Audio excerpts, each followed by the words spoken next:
오늘은 요한복음 5장을 통해서 주님은 어떤 분이신지, 또 그분은 무엇을 위해 우리에게 오셨는지, 그분이 오신 세상은 어떤 세상인지 하는 점들에 대해서 한번 나누어 보도록 하겠습니다.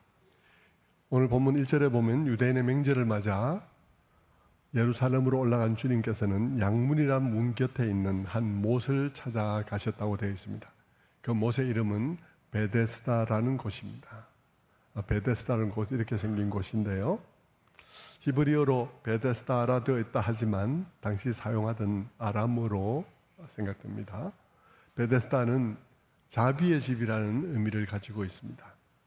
그곳을 자비의 집이라고 이름 붙인 것은 때때로 천사가 내려와 그곳에 물을 휘저을 때가 있는데, 그때 제일 먼저 물에 뛰어든 사람의 병은 무조건 다 낫는다 하는 그런 믿음들이 있기 때문입니다. 실제 그런 일이 일어났는지 아니면 단지 그렇게들 믿은 것인지 지금으로 우리는 확인할 수는 없지만 그런 소문이 난 것만큼은 사실입니다. 학자들은 실제 천사가 그런 일을 한 것을 본 것은 아니지만, 그러나 이 물에 어떤 양리적인 그런 성분들이 가라앉아 있을 수가 있고, 그리고 때때로 물이 가늘천처럼 부글거리는 때가 있을 때 양리 성분들의 농도가 짙어지면서 거기에 몸을 담근 사람들의 병이 낫는 일이 있었을 거다, 그렇게 생각을 합니다. 그런데 그런 일이 있을 때 당시 시대는 신화적인 세계관에 익숙해 있는 그런 시대이기 때문에 그들은 천사가 내려와 물을 동하게 했고 그 결과 이렇게 낫게 되었다라고 생각하게 되었을 것이라고 학자들은 생각을 하죠. 아무튼 그렇게 믿어지다 보니까 어떻게 되었을까요? 이 못에 가면 병이 낫는다는 소문이 나면 어떤 일이 벌어지겠습니까? 병자라는 병자는 다 그 못으로 모여들었을 것입니다. 본문에도 병자들의 리스트가 나오는데 3절에 보면 그 안에 많은 병자가 있었다고 하면서 맹인과 다리 저는 사람, 혈기 마른 사람들이 그 안에 있었다라고 이렇게 말을 하고 있습니다. 그래서 베데스다는 어떤 곳이냐 하면 수많은 병자가 모여 있는 곳입니다. 무언가 문제가 있는 사람들이 모인 곳이죠. 그리고 그곳의 특징은 단지 그런 무언가 문제가 있는 사람들이 많이 모인 곳일 뿐만 아니라 그들이 모여서 뭘 하고 있습니까? 경쟁을 하고 있습니다. 처절하게 경쟁을 하고 있는 곳이죠. 물이 움직일 때 제일 먼저 들어가야 하니까, 그래야 병이 낫는다고 하니까 뭘 하고 있겠습니까? 그들은 다 눈에 불을 켜고 그 물을 바라보고 있었을 것입니다. 신경을 바짝 곤두세우고 말입니다. 물만 지켜보는 것도 아닐 거예요. 그들은 다른 사람들이 뭐 하나 하고 돌아보고 또 어디서 무슨 움직임이 나타나지 않나 하는 것을 둘러보고 있었을 것입니다. 그러다가 사람들의 격한 움직임이라도 나타나면 물이 동하지도 않았는데 몸을 던져서 물에 우르르 뛰어드는 일들을 수없이 반복했을 법합니다. 무슨 일인지도 모른 채 남이 뛰어드니까 나도 뛰어들고 보자 하는 식의 그런 뛰어드는 일들이 다반사로 일어났을 것입니다. 그런 남이 하니까 나도 하는 세상, 무엇 때문에 하는지도 모르는데 남이 하니까 나도 하는 세상, 그런 이상한 세상, 그 세상이 베데스다입니다.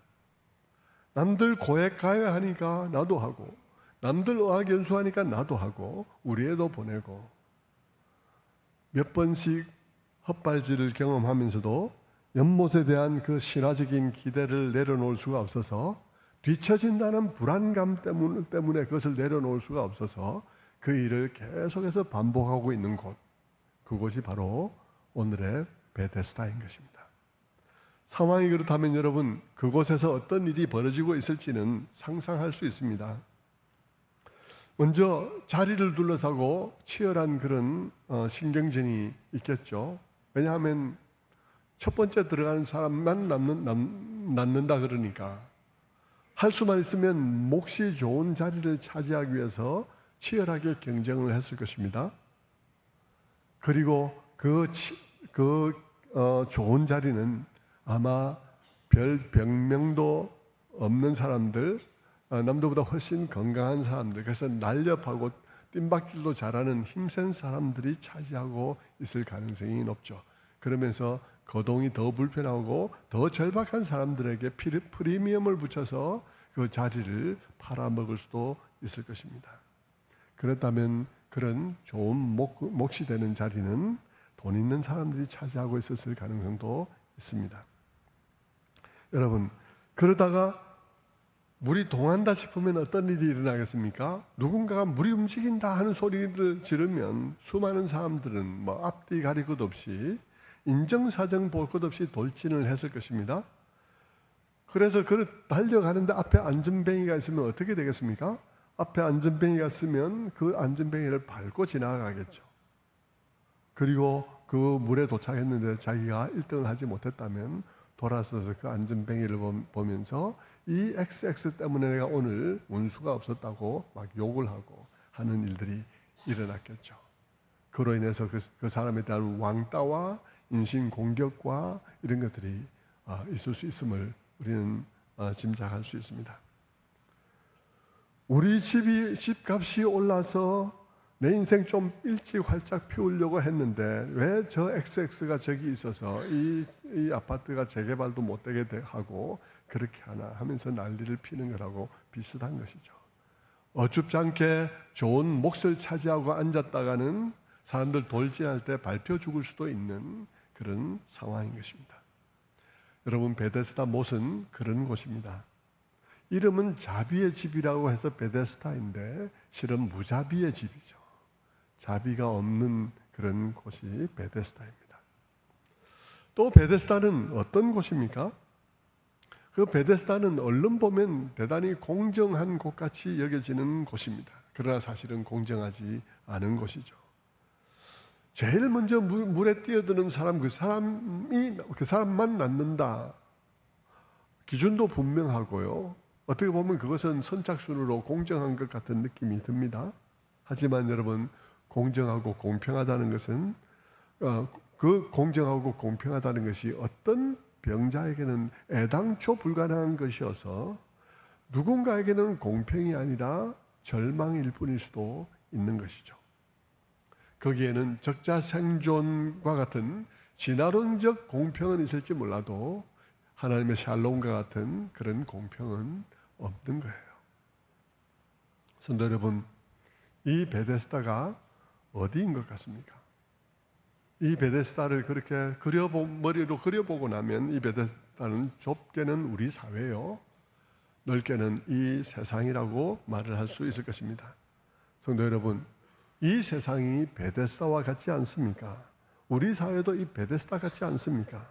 이 세상도 우리 사회도 수많은 아픈 사람들로 가득한 곳입니다. 타락 아래 사는 사람은 언젠가 제가 설교 때 병자에게 의원이 필요하다고 말씀을 전할 때 여러분, 우리 모두는 다 어딘가 조금씩 아픈 사람들이다. 좋게 말해서 아픈 사람들이고요. 어딘가 조금씩 병든 사람들, 어딘가 모르게 조금씩 뒤틀린 사람들이라고 하는 것이죠. 타락 아래 사는 사람은 다 어딘가 아프고 어딘가 비뚤어져 있습니다. 타락으로 인해서 본성이 비뚤어져 있고 망가진 데다가 또 타락한 사람끼리 살아가느라고 그들끼리 주고받은 그런 상처와 부정적인 경험으로 인해서 그들 속에 마음의 후천적인 장애 또는 편견, 그런 의심, 두려움 이런 것들로 깊이 지배당하고 있는 그런 상황에 있는 것이죠. 여러분, 타락 아래 있는 우리 모두는 다 어딘가 조금씩 아픈 사람들이에요. 꼭 기억하셔야 됩니다. 우리는 다 어딘가 조금씩 아픈 사람들입니다. 그래서 다들 그런 후천적인 부정적 경험과 상처들로 인해서 다들 한쪽이 무너져 있고 마음 한 구석에 불안과 두려움과 의심의 병들이 다 있습니다. 어떤 사람들은 몸에 이상이 없어도 마음이 가라앉아 몸을 움직이지 못하는 사람도 많이 있고요. 어떤 사람은 마음의 눈이 고장나서 남이 없는 것도 보는 사람이 있고 있는 것도 못 보는 사람들도 많이 있습니다. 그래서 사람들끼리 싸움박질하죠. 왜 이것도 못 보냐고, 왜 이렇게 했냐고, 아무것도 안 했는데 그렇게 말할 경우들도 많이 있죠. 나쁜 소리 안 했는데 나쁜 소리 들은 사람이 너무나 많습니다. 그런 사람들이 모여서 현실의 베데스다를 이루고 있는 것입니다. 거기서 그들은 단 한 방의 인생을 고치기 위해서 기회가 오기만 하면 1등으로 연못에 뛰어들려고 벼르고 있는 것이죠. 우리에게 이 연못은, 그들에게는 베데스다라는 이름을 가졌지만 오늘 우리들에게 이 연못은 성공이라는 이름의 연못일 수도 있습니다. 그 연못은 누군가에게는 땅일 수도 있고요, 누군가에는 아파트일 수도 있습니다. 그 1등으로 뛰어들어서 이득을 보려고 하는 그곳이 누군가에게는 재개발이고 누군가에게는 학벌일 수 있습니다. 모두가 그것을 바라보면서 거기서 1등하기를 원하고 있습니다. 그러면서 남들은 뭐 하나 하고 살펴보고 있죠. 그러다가 남들이 뭐 한다 싶으면 뭐 유도불문하고 그냥 머리를 디미는 그런 상황에 있는 것이죠. 여러분, 베데스다가 정말 대단히 공평한 듯 하면서도 사실은 대단히 잔인한 곳이죠. 마찬가지로 이 세상도 대단히 공평한 듯 하면서도 대단히 잔인하고 불공평한 그런 곳인 것입니다. 있는 사람 혹은 능력 있는 사람에게 이 세상은 어느 정도 공평할 수는 있을지 몰라도 어떤 사람들에게는 애초 경쟁 자체가 불가능하기도 한 것입니다. 공부마저도 그렇습니다. 어떤 면에서는 공부도 똑같은 상황인 것이죠. 공부 잘하면 좋은 대학에 들어갈 수 있다고 합니다. 물론 공부 잘하는 사람이 좋은 대학 들어가는 게 맞는 거죠. 그런데 여러분, 저 달동네하고 강남하고 교육의 질이 완전히 다른 상태에 있는 것이죠. 이제 공부도 자본이 없으면 할 수 없다고들 아우성을 치고 있습니다. 서울에 있는 서울대학에 입학한 아이들 중에서 서울 출신의 아이들을 조사를 해보니까 서울 출신의 아이들 중에 서울대학에 들어간 아이들의 70%가 강남 3구에서 들어갔다고 하는 것입니다. 서울에 그 수많은 그런 구가 있는데 강남 3구에서 서울대학을 70%가 들어가고 나머지 구에서 30%가 들어갔다는 것이죠. 그러니 여러분, 강남은 입시에 유리한 동네로 인식되고, 그래서 사람들은 그 유리한 자리를 차지하려고 엄청난 웃돈을 지불하고 거기에 자리를 잡고 있습니다.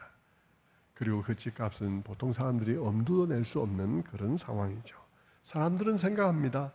좋은 대학에 들어가면 힘 있는 동창회를 배경으로 노른자위들을 다 나누어 먹을 수 있을 것이라고 생각하죠. 팔자를 고칠 수 있다고 생각합니다. 그래서 어떻게 합니까? 그렇게 해서 1등을 하려고 난리인 것이죠.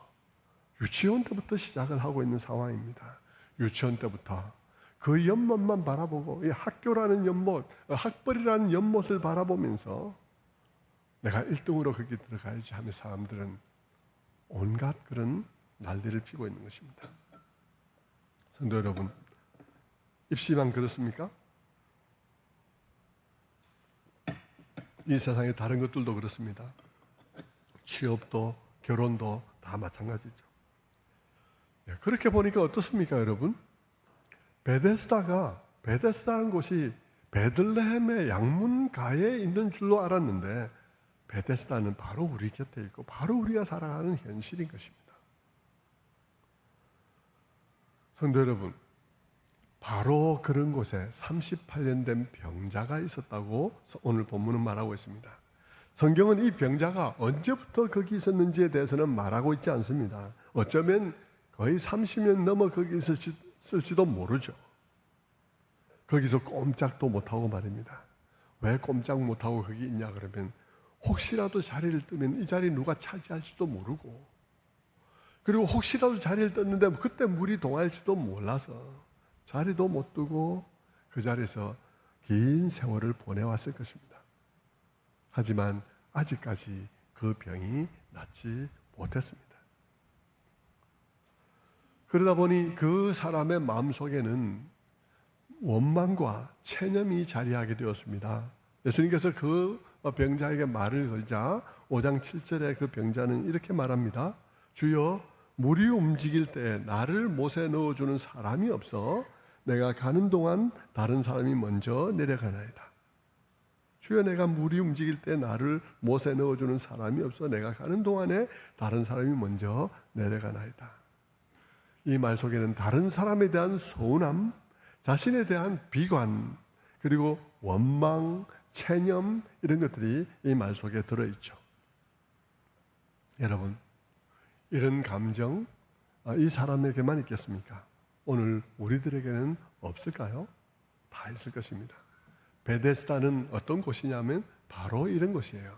어딘가 아픈 사람들이 어딘가 조금씩 아픈 사람들이 모여 있는 곳일 뿐만 아니라 그런 사람들이 모여서 허황된 희망을 갖고 치열하게 경쟁하는 곳이 베데스다입니다. 그러다 보니 그곳에는 자신에 대한, 타인에 대한 원망과 미움 그리고 체념이 있는 그런 곳이에요. 자기 자신이 이 모양 이 꼴인 것이 저 녀석 때문이라는 생각을 막 하고 있는 곳입니다. 하지만 불행한 것은 그러면서도 그들이 과감하게 그곳을 떠날 수가 없다는 거예요. 그들은 오랜 동안 거기 있었습니다.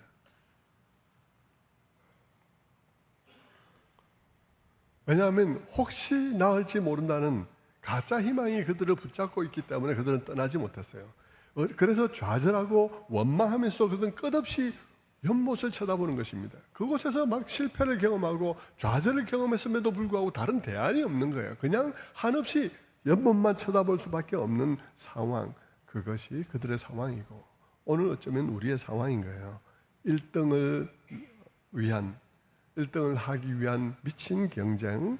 여러분, 이 사람의 이 미친 경쟁은 언제 멈출 수 있겠습니까?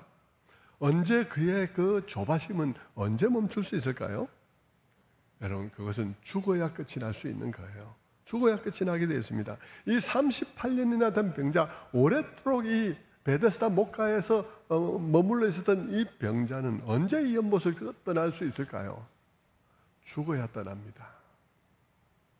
여러분, 우리 인생이 그와 같다는 거예요. 이런 베데스다 연못에, 이 베데스다의 룰 아래서 살아가는 것과 같은 것이죠. 그래서 입시 끝나면 그다음 취업 전쟁, 취업 끝나면 그다음에 집사기 경쟁, 유치원 때부터 시작해서 유치원에서 경쟁 끝나니까 초등학교 경쟁, 그다음 중학교 경쟁 이래서 평생토록 여러분 그 연못에 1등으로 뛰어들어가는 일들을 위해서 평생을 떠나지 못하는 것입니다. 베데스다 못은 이런 끝없는 광란의 도가니입니다. 물이 동하지 않는 때에는 인격적이던 사람도 물이 동한다 싶으면 딴 사람이 되는 데가 바로 그것이에요. 그렇다면 여러분, 무엇 때문에 베데스다 목가는 그렇게도 비참할까요? 미친 듯이 달려가는 그 사람들 때문일까요? 아니면 거기 있는 사람들이 특별히 잔인하고 인정머리 없어서 그런 것일까요? 물론 그런 것도 있습니다만 그 모든 것을 그렇게 만드는 더 근본적인 것이 있지 않겠습니까? 그 근본적인 문제, 베데스다 못의 근본적인 문제는 무엇입니까? 그것은 이 못의 시스템, 나은 일이 있고 없고는 별로 중요하지 않은데 나았든 낫지 않았든 중요한 것은 이 연못을 둘러싸고 있는 그 사람들, 연못을 둘러싸고 있는 그 사람들이 믿고 있는 신화입니다. 그 신화 속에서 그들이 믿고 있는 신념 체계는 1등해야 된다는 것입니다. 1등해야 산다 하는 것이죠. 한 명만 좋은 세상, 한 명만 살아남는 세상, 극소수에 뛰어나고 잘나고 유능한 사람들만 살아남는 세상, 그런 세상이라면 그곳은 이미 아비규환을 예약하고 있는 것이나 다름이 없는 것입니다. 평소 아무리 교양 있는 채도 소용이 없습니다. 거기 살면서 그 베데스다의 그 룰이 나의 신념이라면, 그래 1등 해야 살아남는 것이라고 생각하는 것이 나의 신념이라면 아무리 평소에 점잖은 것처럼 해도 기회가 오면 마찬가지인 것이죠. 성도 여러분, 그렇다면 이제 주님은 어떤 분일까요? 주님은 누구시겠습니까? 그분은 어떤 곳에 오셨나요? 주님은 바로 이 베데스다와 같은 세상에 오셨다는 것입니다. 온통 죄로 뒤틀리고 병든 사람들이 모인 세상, 그들이 모여서 치열하게 경쟁하는 세상, 그러면서 다 1등만 하면 모든 문제가 해결될 거라고 1등 신화를 믿고 있는 세상, 그런 세상에 주님께서 오신 것이죠. 사람마다 처지가 다른데 거기에 대해서는 아무런 배려도 없이 그저 자기만 1등 하면 된다는 세상, 성자 독식이 그냥 받아들여지는 그런 세상의 룰인 그런 세상, 그런 세상을 공평하다고 생각하는 그런 세상에 주님께서 오신 거예요. 처음에는 그런 세상에서 못 모르고 다 살죠. 어리니까 1등하면 된다고 생각하고 엄마가 1등 할 수 있다고 막 학원 보내고 하니까 그러면 될 수 있을 거로 생각하고 열심히 살고 또 열심히 살고 중학교 마치고 고등학교 마치고 대학 마치고 군대도 갔다 오고 사회생활 몇 년 하고 그래서 한 20, 30년 살고 나면 남는 게 뭡니까? 남는 거는 이 베데스다에 못 가 있는 38년 된 병자와 같은 탄식이 나오는 것입니다. 5장 7절에 아까 읽었던 말씀처럼 주여 물이 움직일 때 나를 못에 넣어주는 사람이 없어 내가 가는 동안에 다른 사람이 먼저 내려가나이다. 성도 여러분, 이런 연못에 살다 보면 무엇이 남겠습니까? 이런 연못에 살다 보면 다른 사람에 대한 원망이 남습니다. 내게 기회가 돌아오지 않는 것에 대한 그 원망이 다른 사람을 향해서 남게 되죠. 비극은 그들이 그러면서도 38년간 그 연못을 떠날 수 없다는 것입니다. 그 연못에 대한 기대를 놓을 수가 없는 거죠. 실망했다고 하면서도 원망하면서도 그곳에서 어느 날 1등 할 수 있을 것이라는 생각이 그들의 기대인 것입니다. 그것이 우리의 인생이라 이런 말씀이죠. 주님은 바로 그런 곳에 오셨다는 말씀입니다. 오셔서 어떻게 하셨나요? 주님께서 오셔서 그 38년 된 병자에게로 다가가셨습니다. 그는 어쩌면 그 연못가에서 가장 오랜 세월을 경험한 사람일지도 모릅니다. 그는 30년 넘어 실패를 거듭하면서도 그 베데스다의 희망을 버리지 못하는 그런 종류의 사람일 것입니다. 그 사람에게 주님께서 찾아가셔서 어떻게 하죠? 아니, 어떻게 하셨냐보다도 그 사람에게 주님께서 찾아가셔서 어떻게 하지 않으셨습니까? 그 사람에게 주님이 찾아가셔서 어떻게 하지 않으셨습니까? 여러분, 주님은 그 사람에게 찾아가서 그 사람이 연못에 빨리 들어갈 수 있도록 도와주지 않았습니다. 주님은 그 사람이 그 연못에 빨리 들어갈 수 있도록 도와주지 않았어요. 만약 주님께서 그곳에 찾아가셔서 그 사람을 불쌍히 여겨서 연못에 제일 먼저 들어가도록 도와주셨다면 성경 전체 이야기는 이렇게 바뀌어야 될 거예요. 주님도 이 세상에 오셔서 이 세상 그 베데스다의 룰을 인정하시고 거기서 1등 하도록 우리를 도와주시는 분, 그분이 우리 주님이다라고 말하는 것으로 바뀌어야 할 거예요. 1등만 살아남는 세상, 그런 세상의 질서를 정상적인 질서로 주님이 간주하시고 그래, 너도 거기서 1등해, 내가 도와줄게 라고 말하는 게 우리 주님이어야 할 거예요. 너 누구보다 먼저 부장되게 해줄게. 너 누구보다 먼저 사장되게 해줄게. 너 인류학교 가야 하지 않겠니? 내가 도와줄게. 주님은 우리가 인류학교 가고 사업 잘하고 그리고 그런 먼저 승진하는 것을 도와주기 위해서 이 땅에 오신 분같이 여겨지게 될 것입니다. 그런데 여러분, 베데스다 목가에 그 38년 된 병자를 찾아오신 주님은 그 38년 된 병자를 물에 넣어주지 않았습니다. 주님은 그 사람을 남들보다 먼저 거기 들어가도록 도와주는 대신 주님은 이렇게 묻습니다. 네가 낫고자 하느냐? 물으나 하나 마나 한 질문이죠. 38년간 아팠는데 안 낫고 싶겠습니까? 안 낫고 싶으면 이 연못에 왜 있었겠습니까? 물으나 마나 한 질문이죠. 뻔한 질문인데도 그런데도 주님께서 때때로 물으십니다. 뻔한 질문을 묻는 것은 여러 이유가 있겠죠. 그 중에 하나는 우리로 하여금 생각하게 하기 위함입니다. 지금까지 그 생각을 안 해봤는데 안 해봤던 그 생각을 생각할 수 있도록 하기 위함일 것입니다. 생각하지 못했던 것을 생각하게 하는 계기가 되죠. 병자의 대답은 뭡니까? 너가 낫기를 원하냐 하니까 병자의 대답은 7절, 병자가 대답하되 주여 물이 움직일 때에 나를 못에 넣어주는 사람이 없어 내가 가는 동안에 다른 사람이 먼저 내려가나이다. 병자는 다른 사람을 원망하고 있습니다. 시스템을 원망하고 있을지도 모릅니다. 하지만 사람을 원망하고 시스템을 원망하면서도 이 병자의 소원은 어디에 있나요? 여전히 연못에 있습니다. 그 연못에 1등으로 들어가는 게 소원입니다. 그런 사람에게 주님께서 너 정말 낫고 싶냐라고 묻는 것이죠. 너 정말 낫고 싶냐? 무슨 말이겠습니까? 너 정말 이 상황에서 벗어나고 싶냐? 너 정말 이 상황에 대한 진정한 답이 무엇인지를 알고 싶냐는 그런 질문에 해당되겠습니다.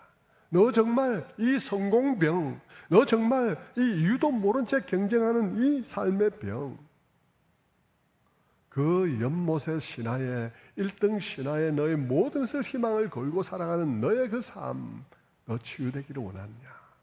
라고 묻는 것이죠.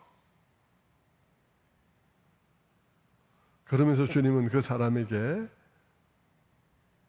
그 질문에 대한 답이 어디로부터 오는지를 보게 하시는 것입니다. 오늘 우리에게도 보게 하는 거죠. 너 정말 낫길 원하는 거지? 이제 잘 봐.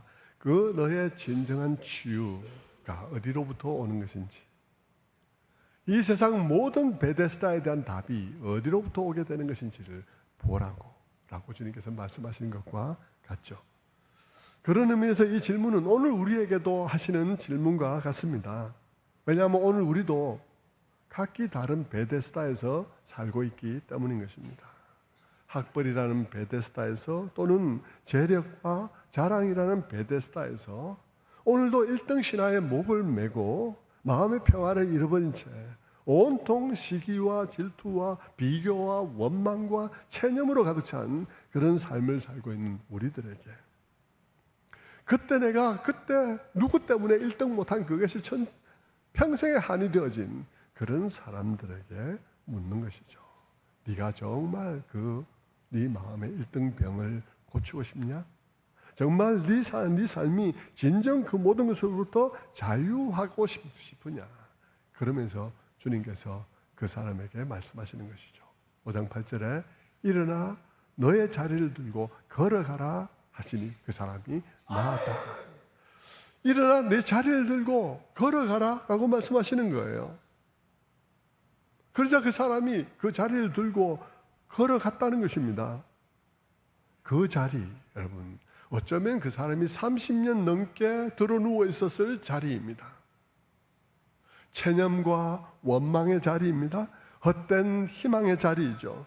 그 자리는 헛된 신화와 헛된 기대와 잘못된 가치관과 그런 것으로 촘촘히 직조되어진 그런 자리일 것입니다. 그 자리에 30년 넘게 드러누워 있었을지도 모릅니다.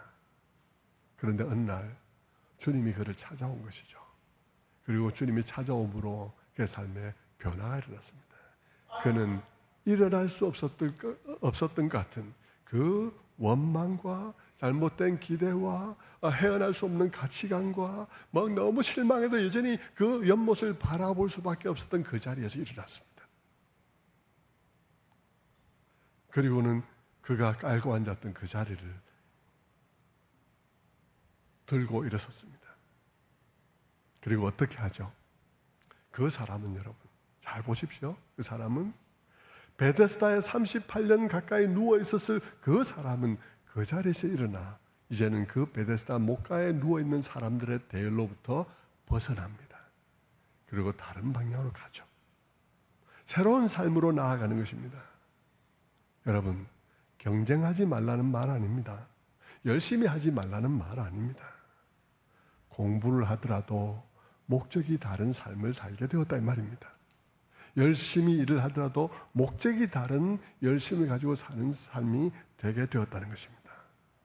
꼭 1등에서 남들 위에 서고 남들을 짓누르는 그런 방식의 삶을 1등만 행복한 삶이 아닌 삶을 발견하게 되었다는 것이죠. 제가 주중에 쇼츠를 보는데, 이 핸드폰에 그 짤막짤막한 영상 쇼츠를 보는데, 서울의 어느 한 교회 목사님이 필리핀에 단기 선교를 갔다 온 얘기를 하더라고요.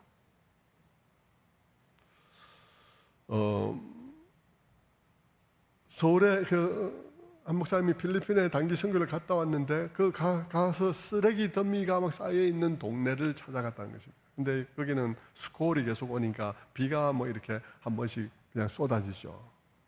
쓰레기 더미 있는 그 마을을 찾아가니까 온통 길바닥에 쓰레기고 물이 질퍽질퍽하고, 그래서 까치발을 하고 그 물에 신발 안 젖기 위해서 그 물이 양말에 안 튀게 하기 위해서 까치발을 하고 이렇게 걸어가는데, 저기서 아이들이 막 그냥 자기들을 위해서 멀리서 찾아왔다고 좋다고 막 첨벙거리면서 막 쫓아오더라는 것이죠. 그래서 그 쫓아온 아이들, 그 쓰레기를 다 더러운 줄 모르고 막 첨벙거리면서 쫓아온 아이들의 해맑은 눈동자를 보는 순간 까치발 들고 그 물 한 방울 안 튀기려고 하는 자기 자신이 너무 부끄럽더라는 것이죠. 그렇게 그 봉사를 다 마치고 그 현지에서 마지막 밤에 평가를 하는데, 같이 갔던 그 청년들인지 청소년들인지 그 대원들이 그렇게 얘기를 하더라는 것입니다. 목사님, 이제 우리 서울로 가면 어떻게 살죠? 그렇게 묻더라는 것이죠. 그러면서 그 목사님이 그 질문에 대해서 자신의 해설을 붙이기를, 욕망은 눈을 위로 보고 있고 위로 보면서 얘기를 하고, 사명은 눈을 아래로 쳐다보면서 얘기한다. 그렇습니다. 욕망은 누군가 나보다 더 잘된 삶을 바라보면서 저 사람 저렇게 사는데, 저 사람 저렇게 아파트 몇 살에 저런 아파트 있는데 나는 어떻게 살아야 돼? 라고 말하면서 불안해하고 초조해하는 반면에, 사명은 자기보다 더 열악한 환경 속에서 살아가는 사람들 보면서 저렇게 사람들이 살아가고 있는데 나는 어떻게 살아야 되나 하고 말을 하게 된다는 것이죠. 제가 이 예를 드는 것은 예수님을 만나면 다른 세상을 살아가게 된다는 이야기를 하는 것이죠. 여전히 공부합니다. 여전히 일 열심히 합니다. 그러나 그 열심히 공부하고 열심히 일을 하는 것이 이제 어떻게 살아갈 것이냐에 있어서는 전혀 다른 목적하에서 열심히 하는 열심이라는 것입니다. 그 일이 언제 일어나냐? 그 일이 언제 일어나냐 하면 예수를 만났을 때 그 일이 일어난다는 거예요. 더 정확히는 그 예수님이 나의 삶 속에 찾아오셨을 때 내 삶 속에 그 일이 일어나는 거예요. 지금까지는 연못가에 있으면서 연못을 한없이 바라보면서 연못에 1등으로 들어가는 것이 나의 소망이었는데, 지금은 내가 그 자리에서 일어나 그 대로부터 이탈하는 일이 예수를 만났을 때 일어난다, 이 말입니다.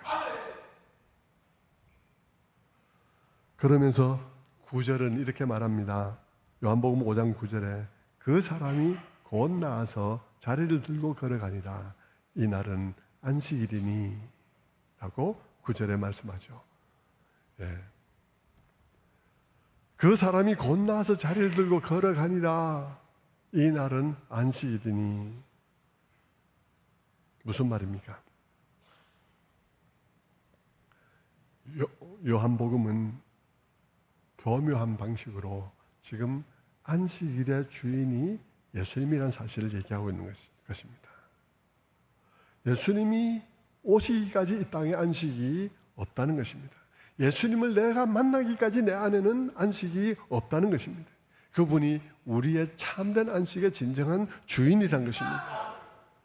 그분에게 참된 안식이 있다는 것이죠. 그래서 주님께서 말씀하신 것이죠. 수고하고 무거운 짐진 자들아 다 내게로 오라. 내가 너희를 쉬게 하리라 라고 말씀하신 것이죠. 그렇습니다, 여러분. 예수님은 이 땅에 오시되, 이 베데스다와 같은 이 땅에 오시되 우리에게 진정한 안식을 주기 위해서 오신 분이십니다.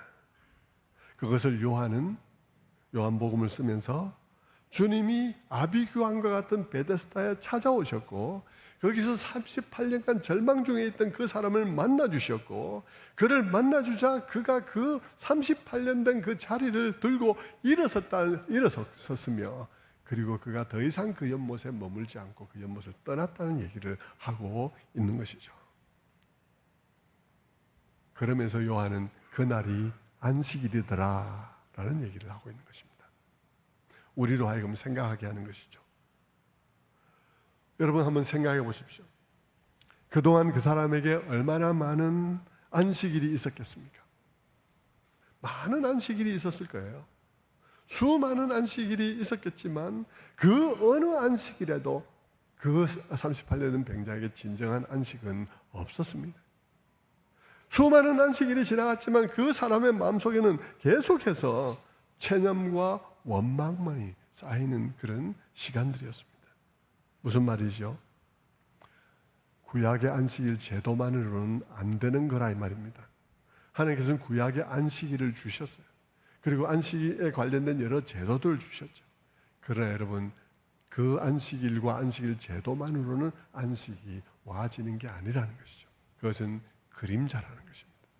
그것은 참 안식은 어디서 오는 거냐 그러면 그 모든 안식이 가리키는 그분, 그 모든 안식하던 제도가 가리키는 바로 그 본체, 구약에 있는 그 모든 안식일에 관한 것들은 그림자와 같아서 그림자와 같아서 여러분, 그림자를 따라가면 그림자가 점점 더 짙어지면서 마침내 본체가 나타나듯이 말입니다.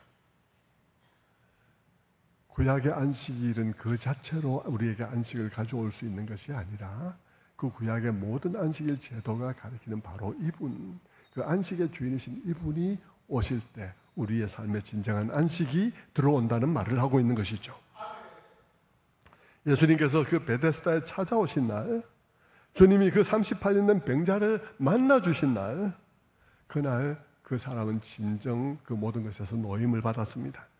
그리고 진정한 자유와 진정한 기쁨과 진정한 안식을 만나게 된 것이죠. 그리고 그는 그 절망의 자리를 걷어버리는 것입니다. 그리고 그것을 떠나가는 것이 오늘 우리의 이 장면인 것입니다. 성도 여러분, 이 경험은 이후에도 교회 안에서 늘 계속되었던 경험이에요. 수많은 사람들이 교회 안에서 예수를 만나서 이 베데스다 못과 같은 세상 속에 살아가다가 이 예수를 만나서 그 마음에 안식을 얻는 일들은 수없이 일어났던 일입니다. 그래서 여러분, 신학자 어거스틴은, 그 옛날의 신학자 어거스틴은 그렇게 말했던 것이죠. 주여, 내 영혼이 주님 안에 안식하기까지 내게 참 안식은 없었습니다 라고 말을 했던 것이, 그래서 했던 것이죠. 성도 여러분, 말씀을 마무리하면서 우리를 한번 점검해 보십시다. 오늘 여러분은, 제가 이 설교를 하는 이유는 뭐겠습니까? 그리고 성경이 오늘 이 얘기를 이렇게 기록하고 있는 요런 방식으로 기록하고 있는 이유는 뭘까요? 그것은 오늘 우리가 이 설교를 통해서 우리 자신의 신앙을 한번 점검해 보라는 뜻일 것입니다. 우리는 과연 성경이 말하는 그 신앙을 가지고 있는 것일까 하는 것이죠. 여러분, 예수를 믿는다고만 말하지 말고 여러분에게 다시 한번 질문을 해보십시오. 여러분은 성경이 말하는 예수를 성경이 말하는 그분으로 믿고 있는가 하는 것입니다. 여러분은 성경이 말하는 그 예수를 성경이 말하는 그런 분으로 알고 계신가? 아니면 여러분은 예수 믿는다고 하면서도 성경이 말하는 그 예수가 아닌 여러분이 만들어낸 예수를 믿고 있는가? 여러분 자신을 점검해 봐야 한다 말입니다. 성도 여러분, 성경이 주님에 대해서 이것이 아니고 저것이야라고 말을 할 때 여러분은 그 말씀을 따라서 예수를 그런 분으로 알고 있느냐 이 말입니다. 성도 여러분, 그 일을 한번 점검해 보려면 여러분 이것을 한번 생각해 보시면 되겠습니다. 여러분은 누군가에게 주님께 받은 은혜를 간증할 때가 있을 것입니다. 그럴 때 여러분은 주님을 어떤 분으로 소개하십니까? 여러분은 그 은혜를 어떤 은혜라고 고백합니까? 무의식 중에 여러분 주님께서 우리에게 주신 은혜를 간증하면서 무의식 중에 여러분들은 수없이 하나님의 은혜를 연못 이야기로 바꾸어 놓은 일들이 너무 많을 거예요. 수없이 하나님이 우리에게 주신 은혜가 마치 하나님이 나를 연못에 빨리 넣어 준 것처럼 그렇게 우리가 받은 은혜를, 내가 믿는 예수를 연못에 빨리 넣어준 분으로 소개하는 경우들이 얼마나 많으냐 말입니다. 그런 것이 아니라 그분을 만나 지금까지 모르던 만족을 알게 되었고, 지금까지 모르던 다른 기쁨을 알게 되었고, 지금까지 모르던 참된 안식을 알게 되었다고 그렇게 고백하기보다는 그 예수를 믿어서 부자된 얘기, 그 예수를 믿어서 우리 아이 1등한 얘기, 그 예수 믿어서 우리 남편 빨리 진급한 얘기로 만들어버린 경우들이 얼마나 많냐 이 말입니다. 우리는 너무나 많이 성경이 그것 아니라고 말하고 있음에도 불구하고 우리는 내가 믿는 예수가 마치 오셔서 나를 그 연못에 빨리 넣어주기 위해서 오신 분이기라도 하는 듯이 그렇게 고백하고 말할 때들이 얼마나 많은지 모른다 이 말입니다. 그러면서도 나 예수 믿는다고 말하고 있을 때들이 얼마나 많냐 이 말이죠. 성도 여러분, 그것은 오늘 본문이 말하는 예수가 아닙니다. 성경이 말하는 예수가 아니죠. 오늘 본문은 오히려 우리들에게 예수를 그렇게 말하지 말라고 말하고 있지 않습니까? 예수를 그렇게 말하지 말라고, 예수를 여러분을 그 경쟁의 연못에 빨리 뛰어들어갈 수 있고 1등하게 하기 위해서 도와주는 분으로 만들지 말라고 말씀하고 있지 않습니까? 여러분 마음대로 예수를 여러분이 원하는 우상으로 만들어서 예수라고 이름만 부르면 그 예수가 성경의 예수가 아니라는 것이죠.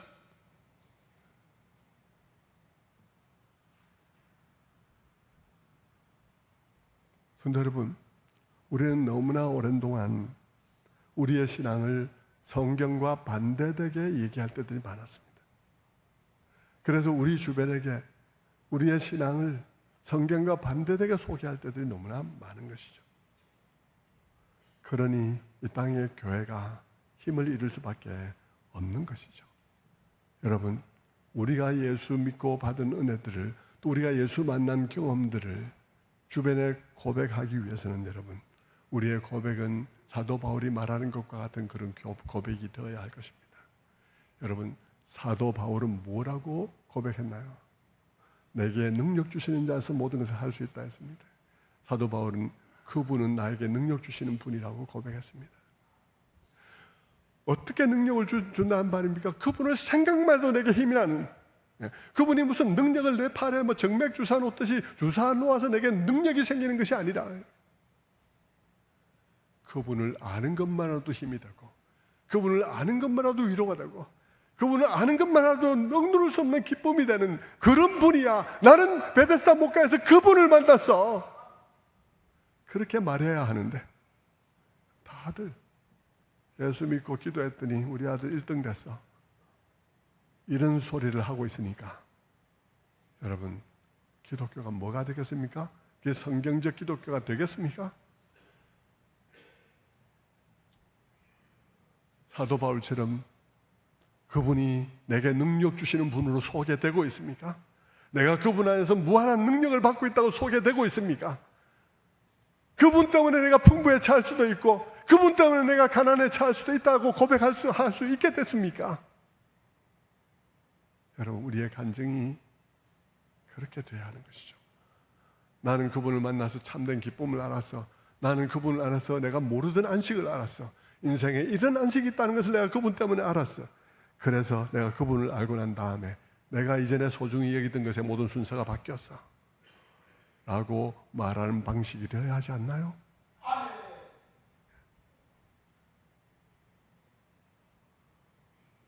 성도 여러분, 오늘 우리가 읽은 이 성경의 얘기는 그런 1등된 얘기도 아니에요. 오늘 이 얘기는 그 연못에서 머물면서 1등된 얘기가 아니고요. 오늘 이 얘기는 주님 만나서 연못을 떠난 얘기예요. 우리가 어느 베데스다에서 살고 있든지 간에 우리가 많은 사람들 앞에서 이 베데스다에 답이 있지 않더라고. 내가 예수를 만나보니까 그 예수님께 답이 있더라고 고백하는 고백이 우리 교회들의 고백이 되어야 하는 것입니다. 저는 여러분 모두 안에 이런 참된 고백이 있게 되기를 바라는 것이죠. 성도 여러분, 오늘 우리는 이 본문 속에서 마지막 부분에 38년 된 그 모든 절망과 좌절의 그런 자리를 일어나 그 절망과 좌절의 그런 자리를 걷어버리고 그곳을 떠나는 이 한 사람을 보았습니다. 그런데 저는 여러분, 이 사람이 여러분이 바로 이 사람이 되어야 한다고 생각합니다. 여러분이 이 사람 될 수 있게 되기를 주님의 이름으로 축원합니다.